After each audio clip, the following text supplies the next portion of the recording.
Ultimately, I do advise people that they shouldn't worry too much about timing the market.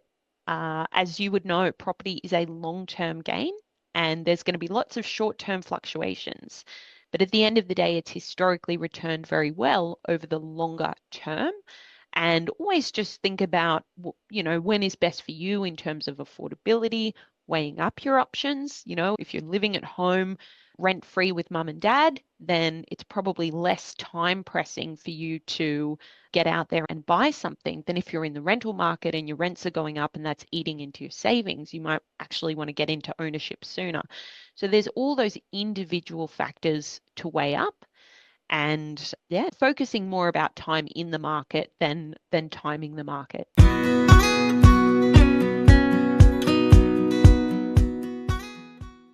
Welcome to another episode of the Property Management Podcast. Thank you so much for being here.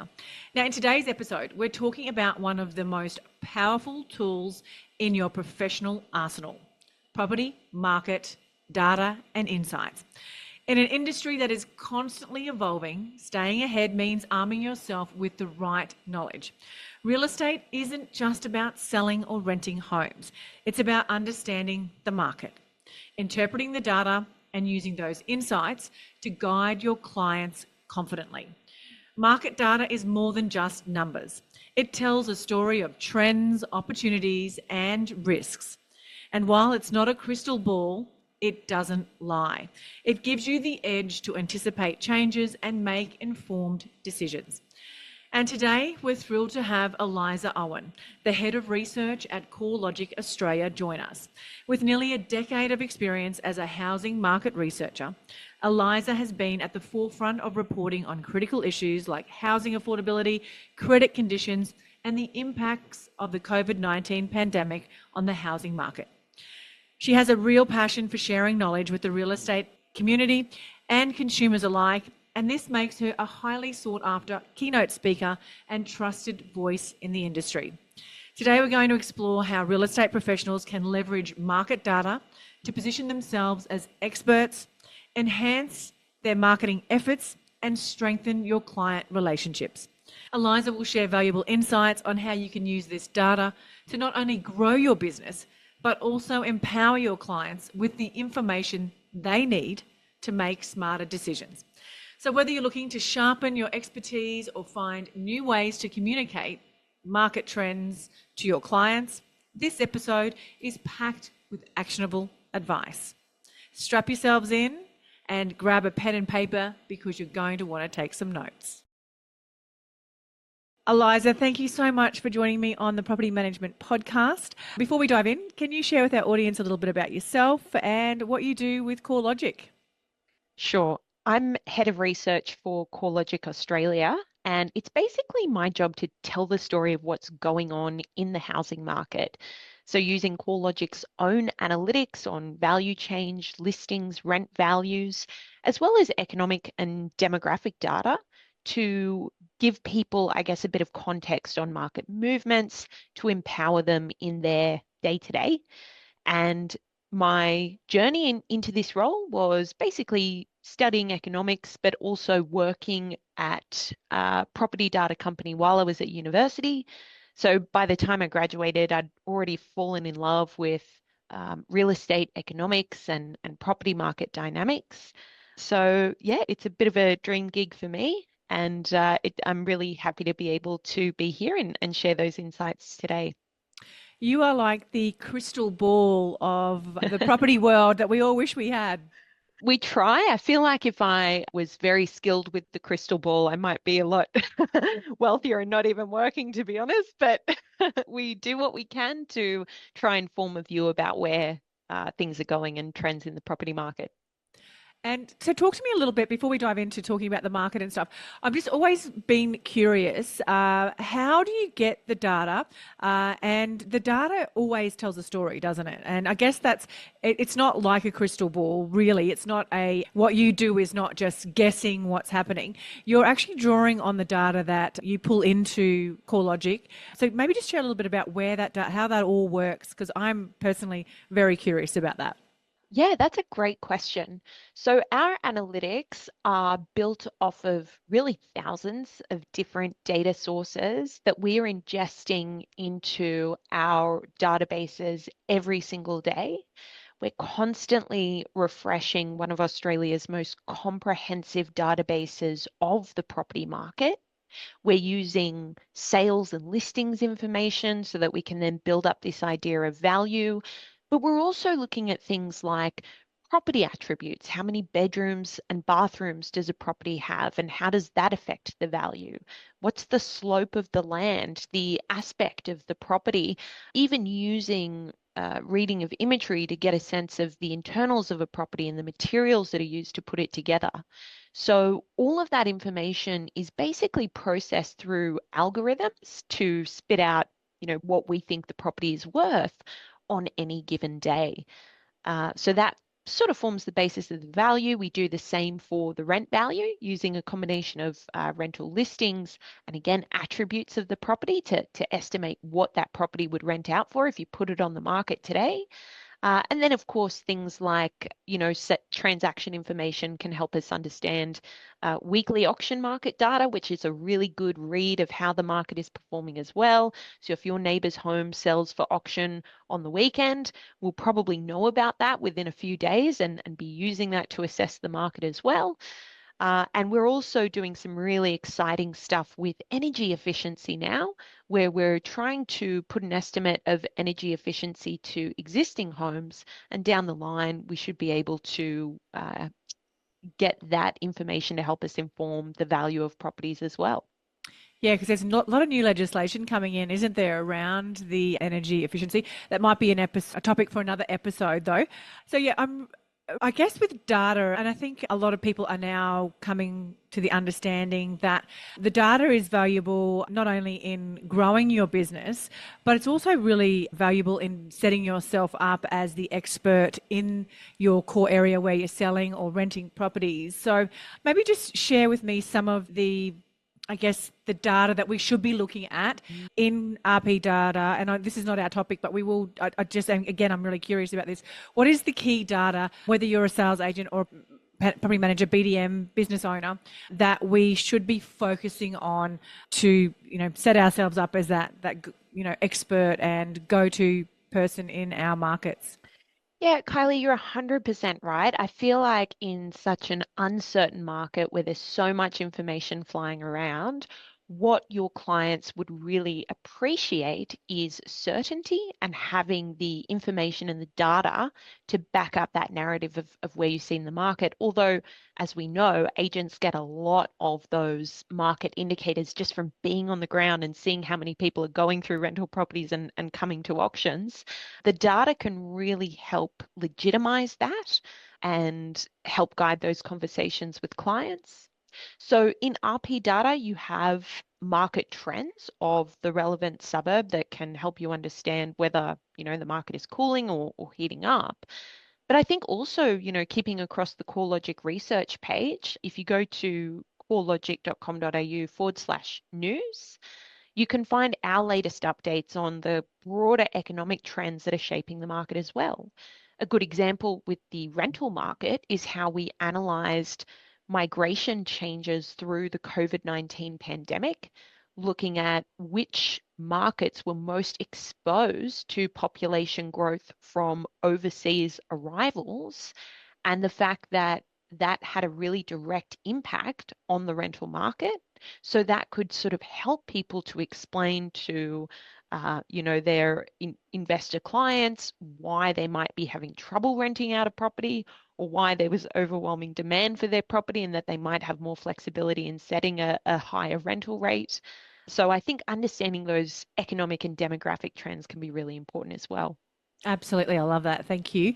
Now let's dive in to some of the analytics and the market trends and insights. So how did the broader real estate market perform in 2024? Nationally, home values rose 4.9% in the calendar year of 2024, but it was kind of a year of two halves in the sense that growth was really strong out of the gate at the start of the year, the start of 2024. A lot of people were expecting that interest rates were going to come down, and I think they were factoring that into purchasing decisions. By the end of 2024, it became clear that interest rates weren't coming down. It might happen sometime in 2025. And by December, we actually saw the first decline in market values for the first time in almost 2 years. And it's really a case of limited affordability, limited borrowing capacity because of the high interest rate environment, and that being underscored by weakening market conditions that has been a drag on housing demand, and that's led to more stock on the market at the end of 2024 than at the end of 2023. And it's led to a slight increase in selling times as well, with the median time on market sitting at about 33 days now across Australia, up from 28 days this time last year. In the rental market, we also saw things finishing on a slightly softer note. Rent values overall in Australia were up 4% year on year, but by December, the monthly growth rate had slowed to just 0.1%, and we actually saw value falls across Sydney and Melbourne rent markets. So when it comes to the rate of growth in rents, even though they're at that much higher level than they were pre-COVID, we're probably going to see the pace of growth slow right down in 2025 for rents. Amazing. And which areas in Australia were the best performers, the worst performing states, if you want to do states, or even get more granular, whatever statistics you've got that you want to share around the best and the worst? Sure. So, from a capital growth perspective, the top performing market over the past year was Perth. Values were up a whopping 19%, and that's off the back of another very strong rate of growth in 2023, where Perth has been seeing this big uplift from low values at the start of the pandemic. A strong commodity cycle has meant that there's a lot of job opportunities in the mining sector, but also just strong internal migration. Prior to the pandemic, Perth was seeing more people leave the city than enter the city from other states and territories. That totally flipped through COVID, and it's been sustained post-COVID as well. So that was another driving force for that market in 2024. And of course, the population changes quickly, but housing doesn't tend to be built quickly. So it's that mismatch of supply and demand that's driving a lot of urgency in the market. At the other end of the spectrum, you've got Melbourne, where values were actually down 3% over the past year. And Melbourne has faced a lot of challenges like weak population growth and a lot of people leaving Victoria relative to those entering the state. That is made up for by overseas migration, but initially that was feeding more into rental demand than purchasing demand. For the Victorian market, we've also seen things like more properties just being built over the long term than other states and territories. Victoria's actually got the highest level of dwelling completions over the past decade. So that's helped to absorb excess demand, keep prices falling. And of course, in the start of 2024, we saw we saw a reduction in the threshold at which investors would pay land tax for their properties as well. So that seems to have cooled the investment market and is taking some pressure off values as well. What about for the rental markets? Do you have any statistics on that? Which were the better performing ones? hmm So for the rental market, it's kind of a similar story where you've got the strongest annual rate in rent growth sitting in Perth, so up 8.1% over the past year, which again has come off the back of several years of really strong growth. And then at the other end of the spectrum, you've kind of got the rental growth cooling across Sydney and Melbourne, but they're still positive year on year. Sydney sitting up 3% in the past 12 months, Melbourne up 4.1%. Um, the other weaker rental markets, certainly in 2023, but recovering a little bit in 2024, were the markets of Hobart and Canberra. So Hobart is now actually seeing quite a bit of recovery, up 6% in rents over 2024, but Canberra is sort of a weaker 2.6%. I think for Canberra, it's going to be a slow growth year for both the value of property and rents because you've got the federal election coming up, which is going to create uncertainty about the job market. And we're continuing to see weak internal migration trends. So more people leaving the ACT than going to live there. And what about Brisbane? Have you got anything on Brisbane? Absolutely. So Brisbane has also performed very well over the past year. It's one of the markets that we've sort of been describing as this mid-sized capital, one of the top market performers alongside Perth and also Adelaide. So Brisbane home values were up 11% over the past year. Notably, Brisbane house values have now become the second most expensive of the capital city markets, with a median house value of $977,000, which is pretty extraordinary to see that kind of changing of the guard in value rankings. And in terms of the year-on-year change in rent values, the Brisbane rent market is sitting at 3.2% up year on year. So that is continuing to be supported by a relatively high level of interstate migration. Certainly settled from the highs that we saw a couple of years ago, but there's still more interstate migration flowing into Queensland than what we saw pre-COVID. Absolutely.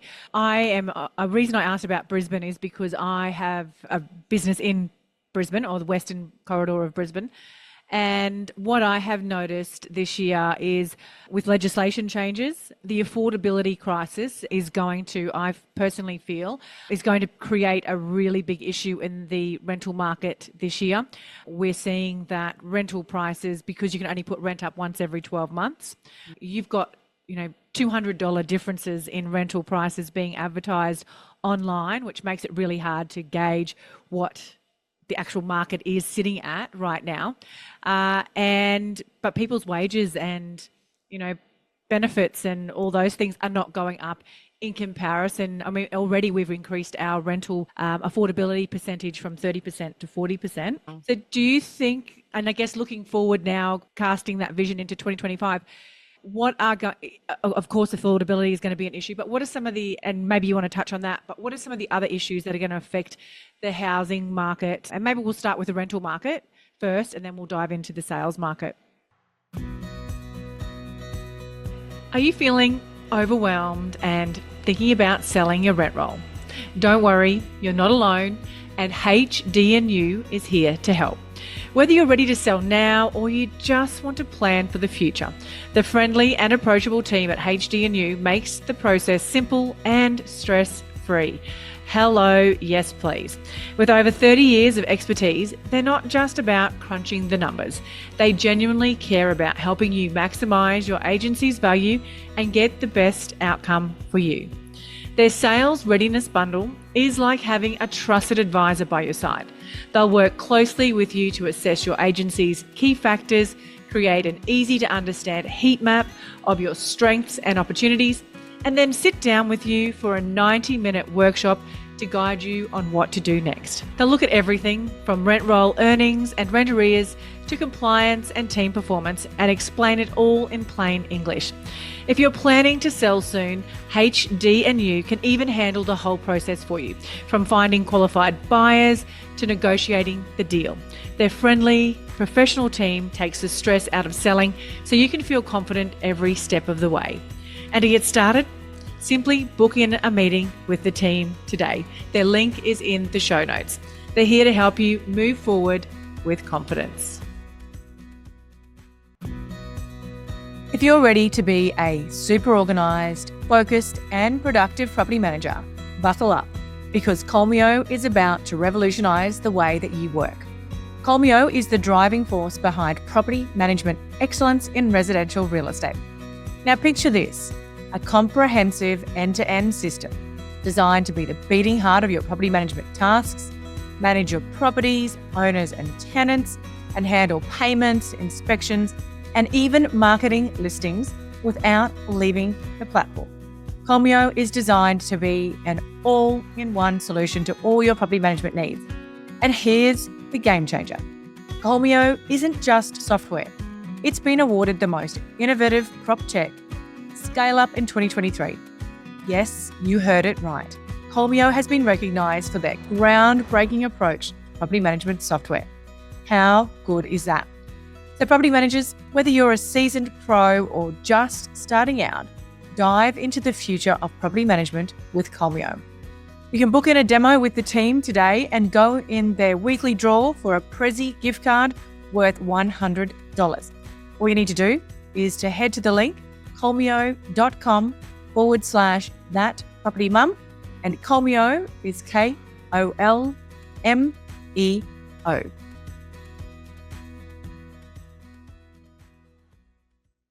Yeah. So just as you say, Kylie, the rental market is becoming less affordable, and that's been a real acute shift in affordability over the past couple of years.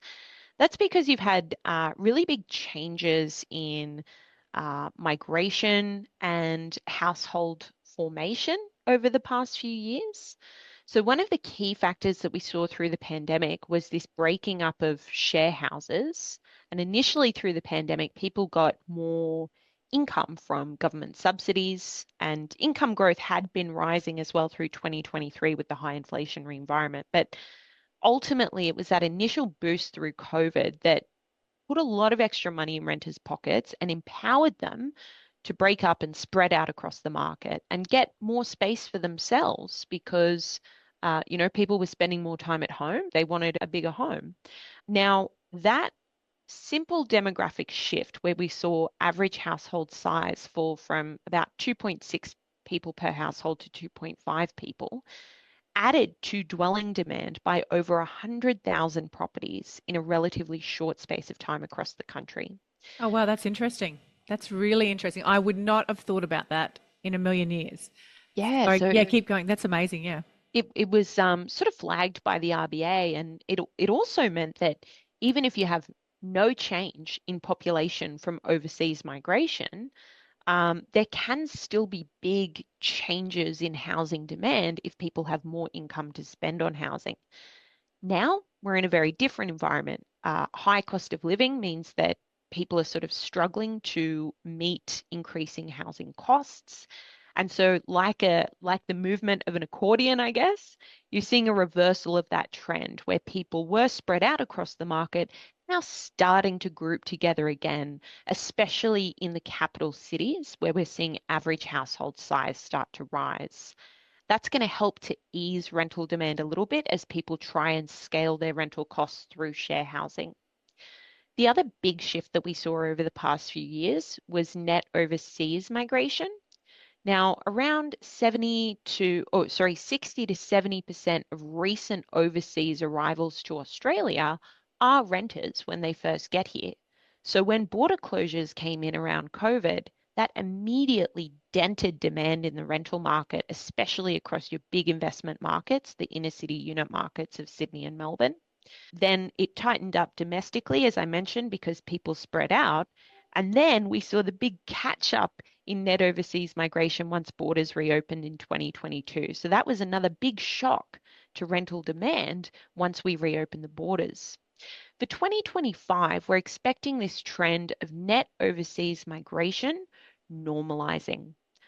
There's going to be fewer COVID catch-up arrivals, so your arrival numbers should be lower. And there's also going to be some of those recent short-term migrant arrivals leaving again, whether that's because they've finished some study or their visas come up or whatever. So between a lift in people leaving Australia and slightly fewer people coming to Australia, that should help to normalize net overseas migration and again, ease some of that rental demand. But even with all those broad trends, it's not like we're seeing rent values going down. And in fact, they are still seeing relatively strong growth rates in the regions. So it could be that more people are now looking to regional Australia or at least the next most affordable rental market as our major cities have become so expensive. Yeah, I agree. I think that is definitely going to be the case. And like I said, I'm west of Brisbane, so we are a more affordable destination, although we are now, because we have still had so much demand for properties, our prices are, like I said, are still creeping up, and it's Yes. and I guess what's going to happen is the people that can't afford, that have been here for a long time, can't afford it anymore, because we're getting people coming in from the city who can afford it. So they're going to be pushed out further and further. So, yeah, so it's going to be very interesting. And I'm assuming a lot of other places, particularly Perth, will be very similar in terms of the rental market situation. What about the sales market then? What is the predictions for sales in 2025? Is it going to be buyers, sellers market? What's the theme of Mm. 2025? Yeah, so the start of 2025 seems to be a little bit more of a buyer's market where we're seeing prices come down. We're seeing a little bit more stock on the market for sale than this time last year, and days on market expanding as well. We sort of flagged that for the national picture at the end of 2024. The thing I would say, though, is that Australia's housing market remains an extremely mixed bag right now. I mean, when you've got a capital growth range from, 19% gains in Perth to 3% falls in Melbourne, you can't really talk about Australia as one market. So I think in Hobart and Melbourne, which have been real buyers markets, values kind of flat and falling over a longer period of time, those might actually start to pick up in 2025 because they have an affordability advantage. For markets like Perth, Brisbane, and Adelaide, we do expect values to keep rising, but rising more slowly than what they did in 2024. For the interest rate environment, we think that's going to be one of the big factors that shifts market conditions. Most economists are expecting the first cut around midway through this year, and by the end of 2025, expecting the cash rate could get between 3.1% and 3.6%. The cash rate is probably going to be the big deciding factor of whether that slowdown in the national market shifts in 2025, because if the cash rate comes down, that's going to boost borrowing capacity. It's going to improve consumer sentiment in the market and make people feel a bit better about the condition of the Australian economy. And that ultimately means more demand for purchases. So that could help to stabilize values or bring them higher in the second half of the year. And again, I think that's going to be especially the case for markets like Hobart and Melbourne that already have an affordability advantage. Amazing. Thank you so much. So, if you were in the market to, let's do sales and to buy a Mhm. property, what would you be or what would you be telling yourself to do, or to where to buy in 2025? Great question. So again, I think Melbourne broadly is a very good buyer's market in the sense that you've got a lot more stock than would usually be sitting on the market. Values are down about 6.5% from a peak in early 2022. And that's the equivalent of a $50,000 fall in the median home value in Melbourne. So it's a good buying opportunity. And obviously, we like the city because it's very international, it's high amenity, it's one of the best cities in the world, right? So I think that's a good opportunity. And if you dig even deeper into some of the sub-markets, like the Mornington Peninsula, which is more of a lifestyle sea change, tree change area, values there are down 13% from their record highs in early 2022. So if you're a bit of a counter-cyclical bargain hunter, that could be a good strategy. Ultimately, I do advise people that they shouldn't worry too much about timing the market. As you would know, property is a long-term game and there's going to be lots of short-term fluctuations. But at the end of the day, it's historically returned very well over the longer term. And always just think about, when is best for you in terms of affordability, weighing up your options. If you're living at home rent free with mum and dad, then it's probably less time pressing for you to get out there and buy something than if you're in the rental market and your rents are going up and that's eating into your savings. You might actually want to get into ownership sooner. So there's all those individual factors to weigh up, and yeah, not focusing more about time in the market than timing the market. Amazing. And you know what? I think what you've just shared there is amazing marketing material For anyone listening that perhaps has an agency in the Mornington Peninsula, the conversations there, the marketing materials, the pictures, the messaging that you've just shared then is amazing for any business owners or real estate agents in those areas. So, because ultimately data is what provides that next level of trust and expertise. So, is there anything else that you want to share about what agents should be doing to utilize the most of CoreLogic and what you guys provide for the industry? Oh, thanks, Kylie. I guess I will give a little plug for our Mapping the Market tool. So this is actually just a free online resource. I can't think of the URL, but even if you just Google Mapping the Market, CoreLogic, this is an interactive suburb level interface split out by houses and units. So where we have enough data, we've actually presented the capital growth trends over the past year and 3 months for houses and units, the current median value, and the rental market median weekly rent estimates and change over time as well. So when we talk about the housing market as a mixed bag, if you want to get a simple interface that's the latest data on your individual market, definitely check that out. So just Google CoreLogic Mapping the Market. Amazing. Thank you. Now, just to wrap all this up, we are in a new year, start of 2025. And I'm a huge advocate of personal development. Do you have anything that you could share with somebody setting up for the year ahead? Book, podcast, training, something that you can recommend? Oh, great. I guess for me, I'm doing a lot of Googling around AI platforms and just trying to understand how I can integrate AI tools into my work to make it more efficient, work smarter, not harder, I guess, and make sure that I stay ahead of the curve. So I've just been using Copilot with our Microsoft suite. But yeah, I guess I would recommend getting into that and just Googling around and seeing what different tools out there, because it seems like there's so many different tools for different purposes as well. I've been watching some really good YouTube videos on that, and I cannot think of the channel. So it might just be people doing their own internet searches to find the one that's right for them. Absolutely. It is overwhelming, and there is so much out there on AI. I'm doing a lot of Googling and Yeah. research on AI as well. So, That's my um, recommendation, Google. That's always a good fallback. Google AI. In fact, I just did some Googling about you and about CoreLogic's, market trends and stuff. So before I jumped on this episode with you. So now for anyone listening, how can they connect further with you? So LinkedIn is probably my main platform. If you just search for me there, Eliza Owen, CoreLogic, I should pop up. And I'm always posting our research insights there. We have a few videos, charts, and yeah, but feel free to reach out.